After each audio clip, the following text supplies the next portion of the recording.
Если присмотреться, то за старой частью города видно трубу теплохода, который выходит из канала. Из трубы идет дым. И довольно большое судно.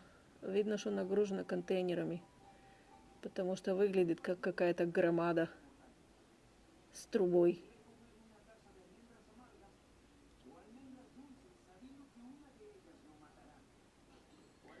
Это судно шло с Атлантического побережья в течение 8 часов. И вот они наконец-то вышли в Тихий океан. Прошли весь канал, через джунгли, через озера, через шлюзы. Насколько я понимаю, там 3 разных места, где шлюзы есть. Это очень интересный процесс. Завтра нас туда везут посмотреть. Если мне удастся, я что-то сниму, как это все происходит. Ну вот вы можете рассмотреть. Видно судно за городом, за красными крышами, вот где башню видно. Двигается на фоне небольшого острова.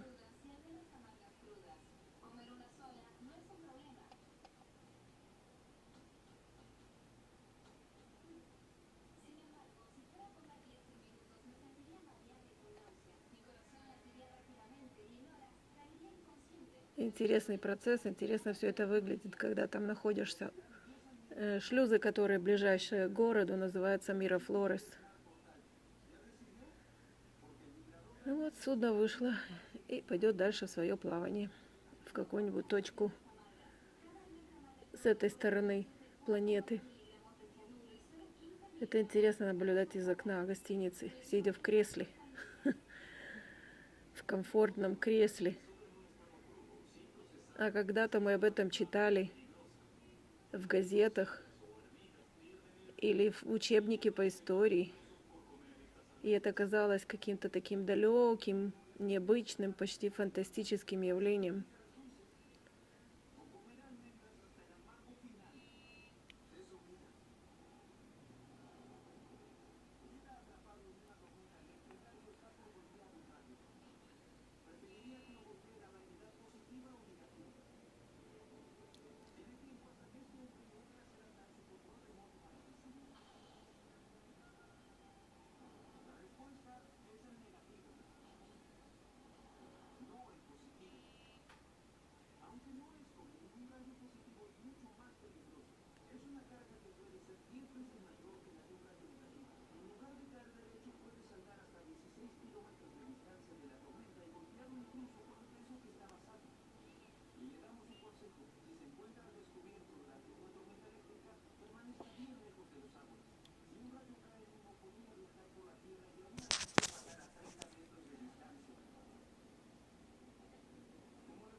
А вот здесь вы можете видеть корабли, которые ждут своей очереди, когда им дадут разрешение войти в канал и идти в Атлантический океан.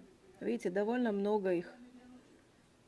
Ночью у них светятся огни, и кажется, что они так близко, но на самом деле они довольно далеко от берега. И их очень много, я даже как-то не бралась считать. Но по размерам, вы видите, они разного совершенно размера. Есть огромные контейнеровозы, и есть поменьше сухогрузы. Вот сейчас я опять разверну, чтобы видно было вот этот большой корабль, который вышел. Вот его видите? Сейчас идет между 2 островами.